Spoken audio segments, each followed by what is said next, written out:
Start करें। नमस्कार, मैं भगवान दास, दिल्ली कोऑर्डिनेटर ऋषि कुल योग पीठ की तरफ से आप सबका स्वागत करता हूँ। आज का वेबिनार प्रारंभ करने से पूर्व आइए ईश्वर की वंदना करें। दोनों हाथ जोड़ें, हर एक को समझें, छोटा सा बंद करें। ओम सर्वे भवन्तु सुखिनः, सर्वे सन्तु निरामया, सर्वे भद्राणि पश्यन्तु, मा कश्चित् दुःखात् भवेत्। ओम करें, करें। हमारे बीच डॉक्टर भज्जी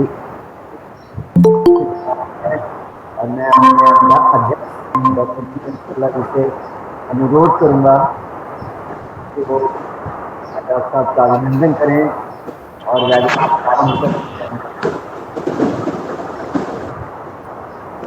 बहुत बहुत धन्यवाद डॉक्टर भगवान दास जी। आज बहुत ही शुभ दिन है, हर्ष का दिन है, सौभाग्य का दिन है पूरे विश्व के लिए। और मैं अध्यक्ष संस्थापक स्कूल योग पीठ देवनाथ शुक्ला आज के विशेष दिन मातृ दिवस, विश्व मातृ दिवस आज पूरे विश्व में मनाया जा रहा है, तो मैं उस मातृ शक्ति को नमन करता हूँ और पूरे विश्व में आज इस मातृ दिवस को मनाने के लिए आज सभी लोग सोशल साइट्स के जरिए जाहिर कर रहे हैं कि हमें मातृ से कितना लगाव है। मैं उन्हें बस यही संदेश देना चाहता हूँ छोटा सा, कि मातृ एक ऐसा प्रथम गुरु है हमारा, उससे ऊपर कुछ भी नहीं है, वही भगवान है अपना। तो उसके लिए कोई एक दिवस नहीं होना चाहिए, उसके लिए सारे दिन उसी के लिए होने चाहिए। और आज का जो महासत्र हमारा राष्ट्रीय वेबिनार 365 दिवसीय है, उसमें मुख्य वक्ता के रूप में उपस्थित हो चुकी हैं एकमात्र शक्ति ही श्रीमती अमी कन्हैयालाल भट्ट जी को भी मेरा नमन और उनका आज के इस कार्यक्रम में सुस्वागतम, अभिनंदन। आज पुनः उपस्थित होकर हमारे ऋषिकुल योग पीठ वेबिनार सत्र में जो है आज की शोभा गौरवान्वित कर रही है, और उसके लिए आज के महासत्र का जो मुख्य विषय है मुंडकोपनिषद, उस पर व्याख्यान होना है। और जो लगातार उपनिषद पर परिचर्चा हो रही है, ये भी एक बहुत ही महत्वपूर्ण है आज के इस जीवनचर्या में उतारने के लिए, क्योंकि योग, मैंने पहले भी कहा है, पूर्व में भी कहा है कि योग को केवल हम आसनों तक ही न सीमित रखें, उसकी गहराई में जाएं, उसको आंतरिक रूप से समझने का प्रयास करें। जो एक ही मात्र रास्ता है, वेद उपनिषद के माध्यम से ही आप उसको अच्छे से समझ सकते हैं। और इस तरीके से व्याख्यान के रूप में उपस्थित होकर के हमारे इस मंच के माध्यम से श्रीमती अमी कन्हैयालाल भट्ट जी, जो एकमात्र वक्ता हैं जो उपनिषद पर व्याख्यान दे रहे हैं, तो आज के इस महासत्र में जो है मैं उनका पुनः स्वागत करता हूं। और अब मैं ज़्यादा समय न लेते हुए आमंत्रित करता हूं अनुपम कुमार जी को कि वो आए और मैम का स्वागत अभिनंदन करें और आज के इस कार्यक्रम को आरंभ कराएं।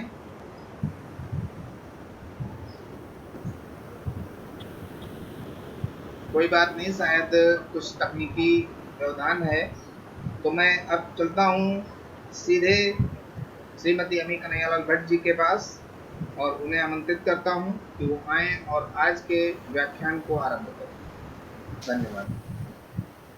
बहुत बहुत धन्यवाद। ऋषिकुल योगपीठ के अध्यक्ष श्री देवनाथ शुक्ला जी, दिल्ली के कोऑर्डिनेटर भगवान दास जी, बिहार के कोऑर्डिनेटर अनुपम कुमार जी और मधुरेश शर्मा जी जो कि राजस्थान के कोऑर्डिनेटर है।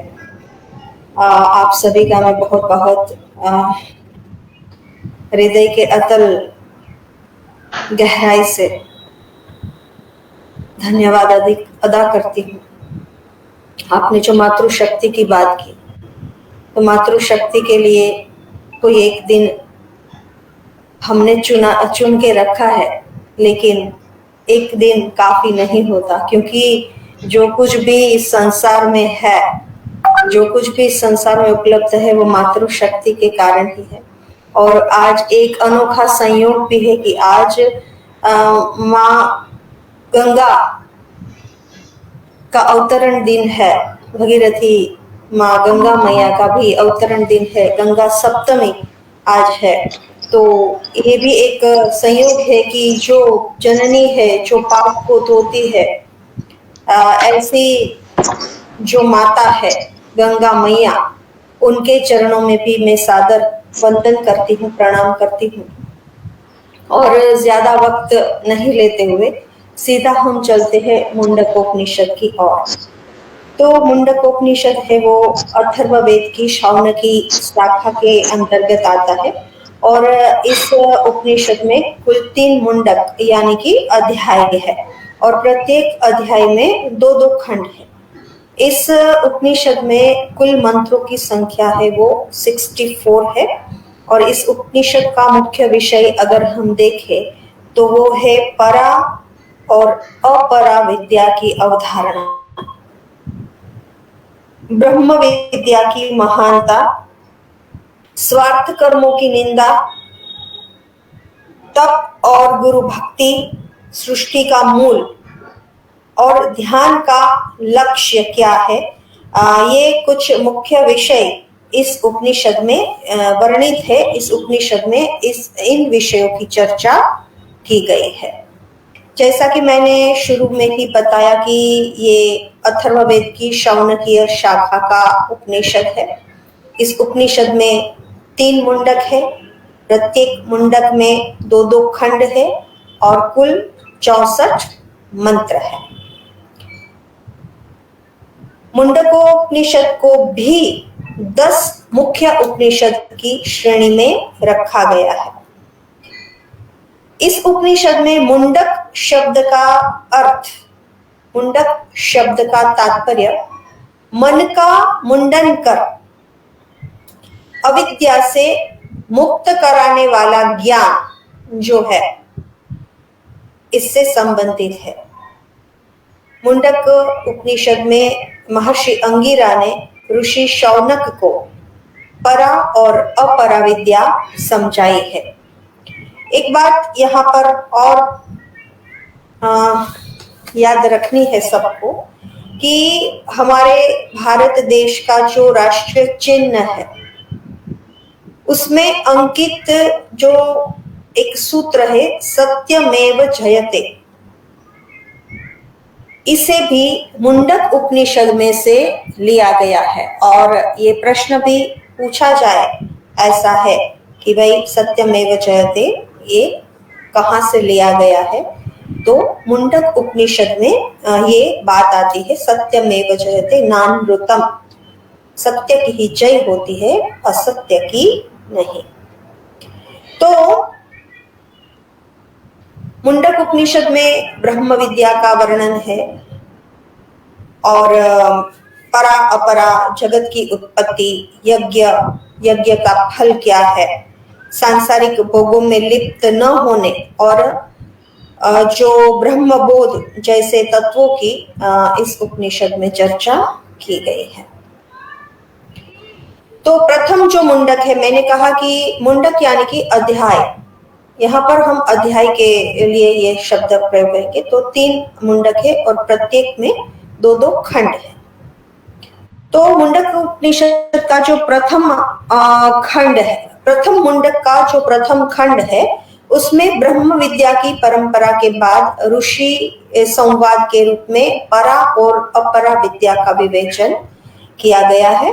और परा विद्या से ब्रह्म बोध और परमेश्वर से जगत की उत्पत्ति का वर्णन किया गया है। तो क्या है कि परा विद्या क्या होती है? तो परा विद्या से ब्रह्म का ज्ञान होता है, ब्रह्म का बोध होता है और परमेश्वर से ही जगत की उत्पत्ति हुई है, ऐसी चर्चा यहाँ पर की गई है। तो प्रथम खंड है, उसमें जो है कि ओम ब्रह्मा देवा नाम प्रथम। तो सबसे पहले ब्रह्मा को बताया गया है कि सबसे पहले इस जगत में ब्रह्मा जी उत्पन्न हुए। फिर उन्होंने सर्वप्रथम ब्रह्म विद्या का उपदेश अपने ज्येष्ठ पुत्र अथर्वा को दिया। अथर्वा ने अंगी ऋषि यानी कि ऋषि अंगिरा, और फिर उन्होंने भारद्वाज के पुत्र सत्यवाह को दिया। और फिर शौनक मुनि के पूछे जाने पर उन्होंने इस विद्या को शौनक मुनि को बताया। और इस प्रकार से फिर पूछते हैं कि परम तत्व क्या है, उसको कैसे जाना जाए। तो प्रथम अध्याय में उसके बाद दूसरा जो खंड आता है, उसमें अपरा विद्या, यज्ञ और उसके फल, भोगों से विरक्ति तथा ब्रह्म बोध के लिए ब्रह्मनिष्ठ गुरु तथा अधिकारी शिष्य के मिलन की बात यहाँ पर बताई गई है। तो द्वितीय मुंडक में अग्नि की चिंगारियों की से जगत की उत्पत्ति और लय का वर्णन किया है। फिर ओंकार रूपी धनुष और आत्मा रूपी बाण से परमात्मा के लक्ष्य वेद करना, ब्रह्म का स्वरूप और ब्रह्म की प्राप्ति का महत्व है, वो बताया गया है। और शरीर रूपी एक वृक्ष पर जीवात्मा और परमात्मा रूपी 2 पक्षों के उदाहरण सहित अंतःकरण की शुद्धि द्वारा ब्रह्म प्राप्ति तथा ब्रह्मवेता की गति और महत्ता का वर्णन किया गया है। तो कुल मिलाकर पूरे जो मुंडक उपनिषद में है, ये इस प्रकार की चर्चा की गई है। तो अब हम धीरे धीरे देखते हैं कि भाई क्या है। जैसे कि मैंने बताया कि प्रथम खंड में ब्रह्मा जी उत्पन्न हुए, फिर अथर्वा की बात आती है। तो परा और अपरा विद्या का जो ज्ञान है, फिर महर्षि जो है शौनक, वो अंगिरा ऋषि से पूछते हैं कि भाई परा विद्या और अपरा विद्या क्या है। तो उसके आंसर में जो है परा विद्या के बारे में बताते हैं। तो यहाँ पर वेदों की बात आती है। तो 4 वेद और उसके जो 6 अंग है, शिक्षा, कल्प, व्याकरण, निरुक्त, छंद और ज्योतिष। तो इन सब को जो हम जानते हैं वो अपरा विद्या है, और वेदों का जो अनुभवजन्य ज्ञान है वो परा विद्या बताया गया है। तो परा विद्या क्या है कि जिसके द्वारा अविनाशी ब्रह्म तत्व को जाना जाए, यानी कि हम पर ब्रह्म के बारे में जाने। यहाँ पर भी मैं रिपीट करूंगी, फिर से एक बार ब्रह्म विद्या यहाँ पर भी आई है। तो ब्रह्म विद्या को जानने के लिए देखिए कितने लोग तत्पर है। नचिकेता से लेकर जितने भी हमने ईशावास्य उपनिषद लिया, कठोपनिषद, प्रश्नोपनिषद, तो सभी जगह पर ब्रह्म की जो महत्ता है वो दर्शाई गई है। तो परा विद्या क्या है कि जिस विद्या के द्वारा हम अविनाशी पर ब्रह्म परमेश्वर रूपी तत्व को जान सके। और अपरा विद्या में क्या आता है? तो कहते हैं कि 4 वेद, शिक्षा, कल्प, व्याकरण, छंद, निरुक्त और ज्योतिष। तो ये सब अपरा विद्या के अंतर्गत आता है। तो 4 वेद में क्या है? तो कि जगत के सभी पदार्थ जो है, सभी विषय है, उनको भली भांति समझना, यज्ञ आदि की विधि, उनका फल क्या है, ये सब चर्चाएं आती है। फिर जो वेद के 6 अंग बताए गए हैं, तो पहला है शिक्षा। तो शिक्षा में क्या आता है, वेदों का उच्चारण कैसे करना चाहिए, इसकी विधि का वर्णन शिक्षा के अंतर्गत आता है। कल्प में यज्ञ आदि कैसे करने चाहिए, उसमें क्या क्या सामग्री होनी चाहिए, क्या होना चाहिए, तो यज्ञ के बारे में सभी जो विधियां है वो कल्प के अंतर्गत बताई गई है। उसके बाद व्याकरण आता है। तो वैदिक और तीनों लोक में चलने वाले नियम और अनुशासन की बात व्याकरण के अंतर्गत आती है। निरुक्त जो है उसमें वैदिक शब्दों के अर्थ दिए गए, उनका मीनिंग दिया गया है। जैसे डिक्शनरी में हमें समझ में नहीं आता, इंग्लिश टू गुजराती होती है, इंग्लिश टू हिंदी होती है, संस्कृत टू इंग्लिश होती है। तो ये जो शब्दकोश है, तो वैदिक शब्द का प्रयोग कैसे करना चाहिए, उसकी बात निरुक्त में आती है। छंद जो है उसमें वैदिक मंत्र उच्चारण आदि के जो भेद है उसकी चर्चा है। और हम सब जानते हैं कि भगवत गीता है वो अनुष्टुप छंद में लिखी गई है। तो हम देखते हैं कि ज्यादातर जो है अनुष्टुप छंद में ज्यादातर मंत्रों की रचना होती है, तो वो इजी हो जाती है। उसमें 8 चरण मीन्स 8 अक्षर के मिलाकर कुछ 32 का एक वो होता है। तो ये छंद में बहुत सारे छंद है, शिखरिणी छंद है, फिर मंदाक्रांता छंद है, बहुत सारे छंद है। वो हम जब बचपन में छोटे होते हैं तो वो व्याकरण के अंतर्गत वो छंद की बात भी हमें सिखाई जाती है। तो मंत्र आदि के भेद का उच्चारण कैसे करना चाहिए, तो वो छंद के अंतर्गत आता है। और जो ज्योतिष है उसके बारे में तो हम सब लोग जानते हैं, ज्योतिष एक विज्ञान है। तो ग्रह नक्षत्र की स्थिति क्या होती है और उनका हमारे जीवन में क्या, हमारे जीवन से उन ग्रहों नक्षत्रों का क्या संबंध होता है और उसकी उत्पत्ति का क्रम क्या है। संकल्प बल से जगत की जो उत्पत्ति होती है, तप से अन्न, अन्न से प्राण, प्राण से मन, मन से पंच महाभूत, फिर लोक, कर्म, कर्म के जो संचय है, सुख दुख जो आदि जो है, आशा निराशा सुख जैसे द्वंद्व मीन्स, तो आदि की उत्पत्ति हुई है। अब जो द्वितीय खंड है, प्रथम मुंडक का द्वितीय खंड, उसमें यज्ञ और अग्निहोत्र की चर्चा की गई है। अग्निहोत्र भली भांति प्रज्वलित होने पर और कितनी आहुतियां डालनी चाहिए, फिर यज्ञ के अग्नि के प्रकार भी यहाँ पर बताए गए हैं। तो कुल मिला के 7 प्रकार के अग्नि की यहाँ पर बात की है, 7 ही है शायद। तो वो है काली, कराली, मनोजीवा, सुलोहिता, सुधूम्र वर्णा, स्फुलिंगिनी, दैदीप्यमान, विश्वरूपिणी। तो जो काली है, काली नामक जो अग्नि है वो काले रंग की होती है। कराली यानी कि उग्र, ये अग्नि के प्रकार है।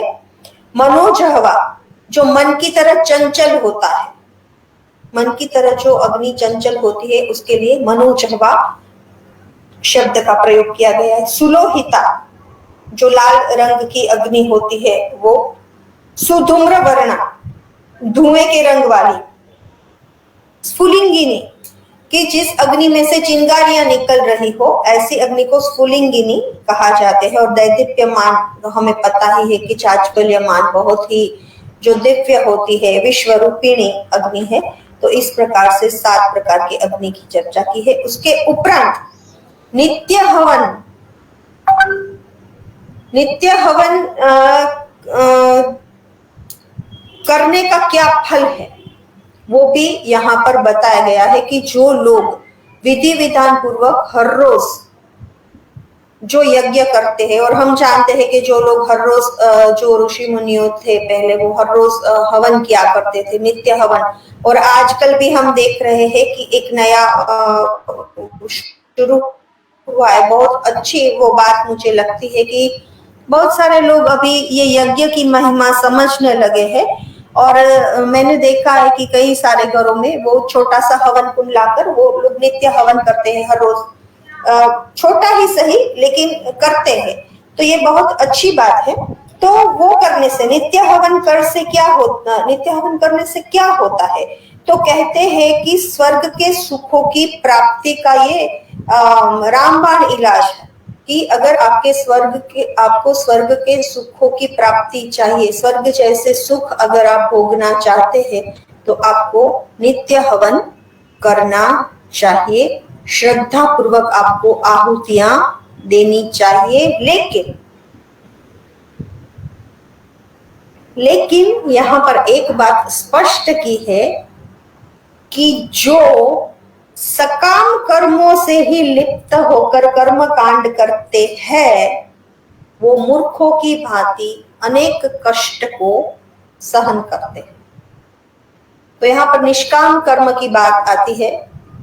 कोई भी कर्म हमें करना है, यज्ञ हो या कोई भी धार्मिक विधि विधान हो या कुछ भी कार्य आप करो तो वो सकाम नहीं होना चाहिए, वो निष्काम होना चाहिए और तभी आप स्वर्ग के जैसे सुखों को भोग सकते हैं। तो आगे और भी बहुत सारी बातें हैं कि यदि किसी शिष्य ने साधना द्वारा अपने चित्त को तामसिक और राजसिक वृत्तियों से मुक्त कर लिया है और यदि ऐसा ज्ञानवान शिष्य अपने गुरु की शरण में आता है तो उसे ब्रह्म विद्या का उपदेश अवश्य देना चाहिए। तो ये पहले मुंडक में इतनी चर्चा है। अब जो दूसरा चैप्टर है वहां पर पराविद्या और अपराविद्या, अक्षर ब्रह्म की बात की है। अक्षर ब्रह्म की सर्वव्यापकता का कथन है और ब्रह्मांड से इनके संबंध के बारे में चर्चा यहाँ पर की गई है। सृष्टि की उत्पत्ति की बात करते हुए कहते कि विभिन्न प्रकार के भाव अविनाशी ब्रह्म से ही उत्पन्न होकर उन्हीं में विलीन हो जाते हैं। यह परमात्मा दिव्य है, आकार रहित है और सभी के भीतर तथा बाहर भी स्थित है। देखिए परसों जब हमने प्रश्नोपनिषद की चर्चा की थी वहां भी ये बात आती है कि जो हमारे भीतर है वही हम बाहर भी है।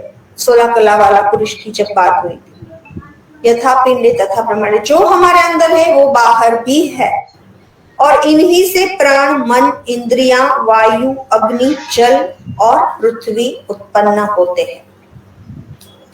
फिर चराचर जगत की उत्पत्ति का क्रम बताते हैं कि परमेश्वर की इच्छा से सर्वप्रथम अग्नि तत्व की उत्पत्ति हुई, फिर शीतलता आने से चंद्रमा की उत्पत्ति हुई, फिर मेघ यानी वर्षा, उसके बाद औषधियां उत्पन्न हुई, उसके बाद वीर्य और वीर्य से संतान की उत्पत्ति हुई।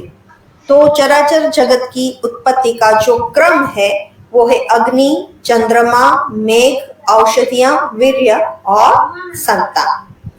और उसी परमेश्वर से 7 प्रकार के प्राण, 7 प्रकार की समिधाएं, 7 लोक, 7 अग्नि की ज्वालाएं और 7 प्रकार के यज्ञ। फिर आगे चलते हैं तो वहां पर आता है कि प्रणवो धनु शरोः ह्यात्मा ब्रह्म तलक्ष्य मुच्यते अप्रमत्तेन वैधव्यम शर्वतन्मयो भवेत्। यहाँ पर कहा गया है कि जिस प्रकार किसी बाण को धनुष पर चढ़ाकर किसी लक्ष्य को बेंधते हैं उसी प्रकार आत्मा रूपी बाण को उपासना से तीक्ष्ण करके प्रणव रूपी धनुष पर चढ़ाना चाहिए। तो यहाँ पर ओंकार को धनुष की उपमा दी गई है, आत्मा को बाण की उपमा दी है और परमेश्वर को लक्ष्य बताया गया है। और अगर यह हम प्रमाद रहित होकर, आलस्य रहित होकर इसे करते हैं तो हम अवश्य ही परमेश्वर को प्राप्त कर सकते हैं। यहाँ पर फिर से स्थान बताया है परमेश्वर का, परमात्मा का, जो बाकी के जो उपनिषद में भी कहा है, इसी प्रकार यहाँ पर भी हृदय के मध्य में स्थित परमात्मा का जो स्थान है, उन्हें ओंकार के जप द्वारा ध्यान करना चाहिए। इससे क्या होता है, तो कहते हैं कि हृदय की जो ग्रंथियां हैं वो खुल जाती है और मनुष्य के कर्म के जो फल है वो क्षीण हो जाते हैं। फिर आती है तृतीय मुंडक में आत्मा और परमात्मा के संबंधों की जो चर्चा है, वो बात आती है।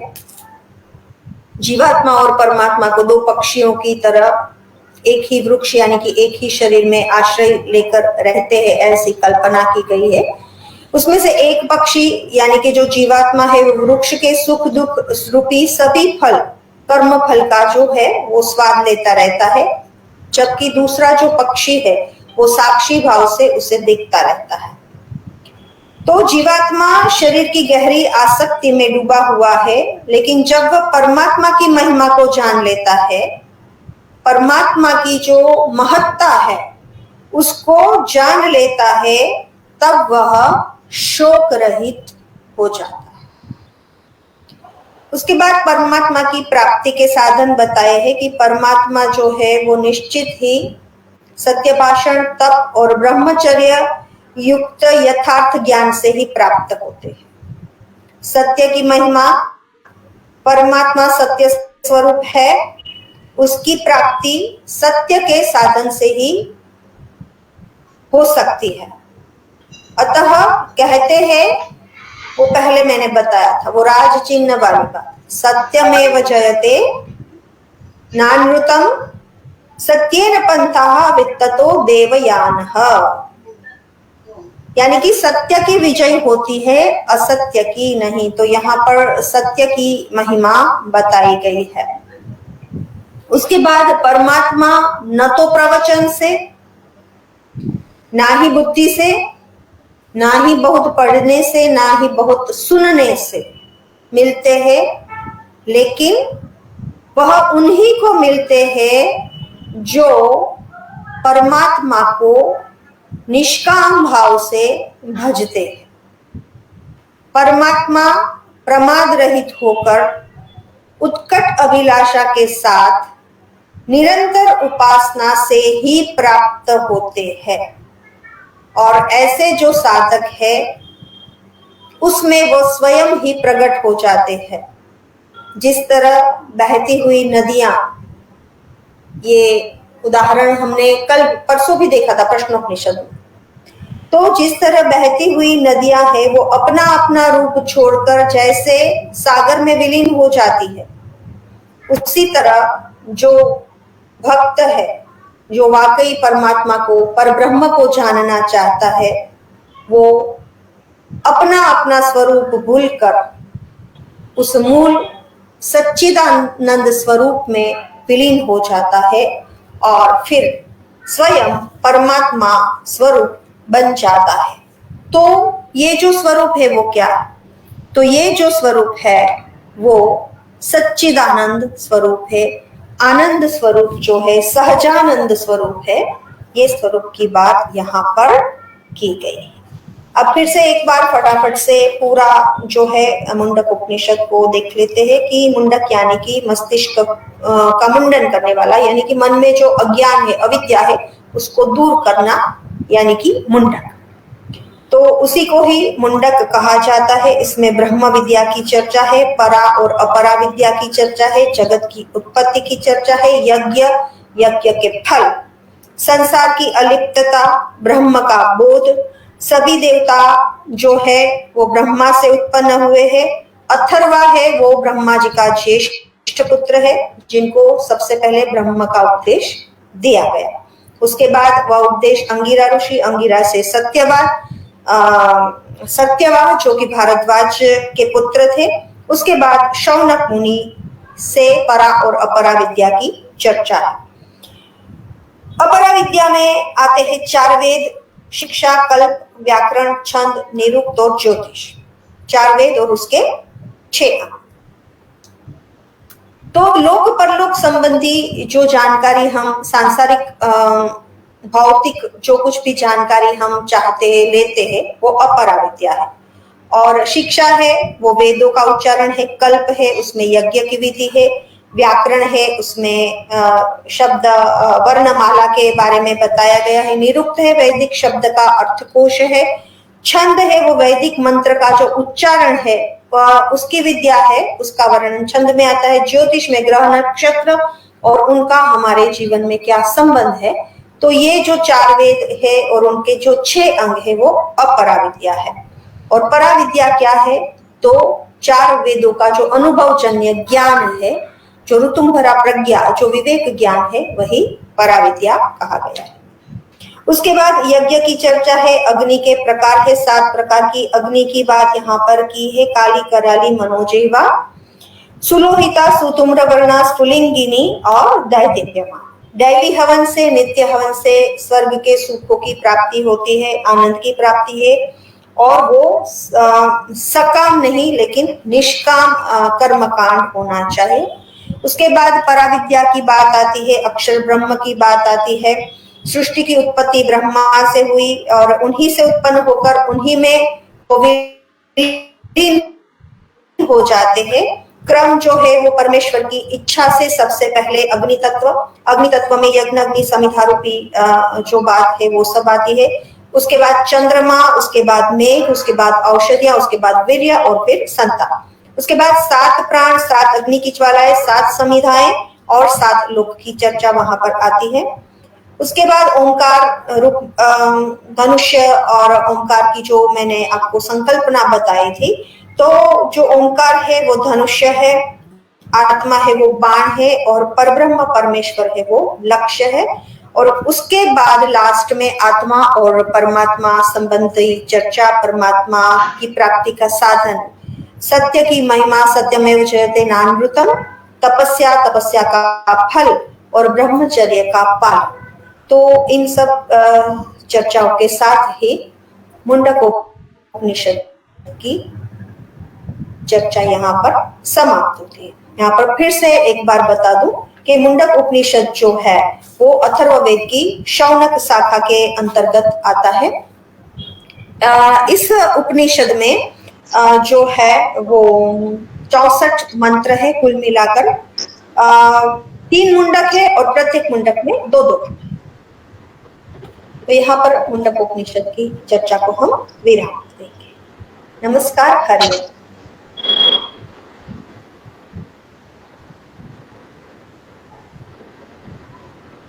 बहुत बहुत धन्यवाद श्रीमती अमी कन्हैयालाल भट्ट जी को।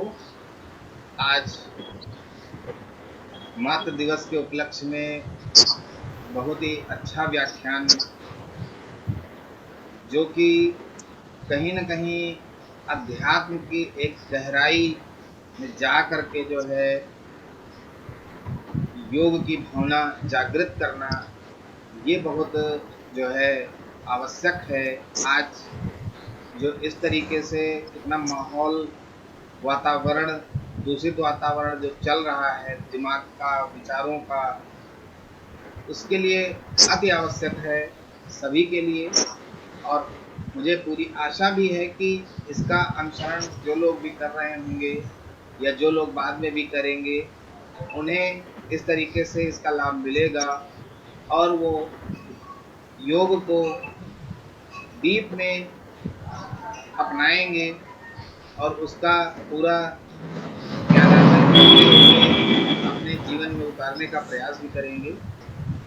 और आज का ऐसे मातृशक्ति दिवस पर व्याख्यान के लिए मैं तहे दिल से स्कूल योग के परिवार की तरफ से श्रीमती अमी कन्हैयालाल भट्ट जी को धन्यवाद करता हूँ, आभार व्यक्त करता हूँ और पुनः नमन करता हूँ। और इस तरीके उपनिषद की आज एक श्रृंखला और समाप्त होती हुई और आगे इसी तरीके से और भी कई सेशन हैं लगातार जो लिए जाएंगे। और इसके लिए मैं उनका बारंबार जो है धन्यवाद करता हूँ। और अब मैं आज के इस कार्यक्रम को यहीं पर विराम देने के लिए आमंत्रित करता हूँ अनुपम कुमार जी को कि वो आए और जो है आज श्रीमती अम्मी कन्हैयालाल भट्ट जी का साधुवाद करें, धन्यवाद करें। और डॉक्टर भगवान दास जी आकर के सभी धन्यवाद करें, आशीर्वाद दें और साथ ही शांति पाठ करा के आज के इस कार्यक्रम को यहीं पर विराम दें। धन्यवाद। धन्यवाद शुक्ला सर। और आज के सत्र के लिए अम्मी मैडम को एक बार पुनः बहुत बहुत धन्यवाद। और चलते हैं भगवान सर के पास और भगवान सर मैडम को धन्यवाद ज्ञापन करते हुए आपकी बात कराते हुए ऐसा को समाप्त करेंगे। धन्यवाद आप सबका जो आप इतना अच्छा ज्ञान दूंगा हमारे समक्ष पूरे समाज के समक्ष किया, उनके लिए मैं बहुत ही नतमस्तक और धन्यवाद अपने भक्ति का आज उनको प्रणाम करता हूँ। और आज का वेबिनार यही विराम देते हैं। आइए हम सीधा करें, बंद करें, अगर लंबा सांस लें।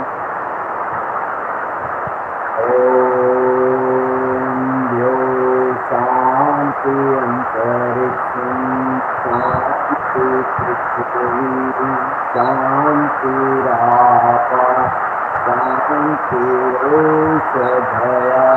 शांति वनस्पतयः शांति विश्वे देवा शांति ब्रह्म शांति सर्वं शांति शांतिरेव शांति साधना शांतिरेधि।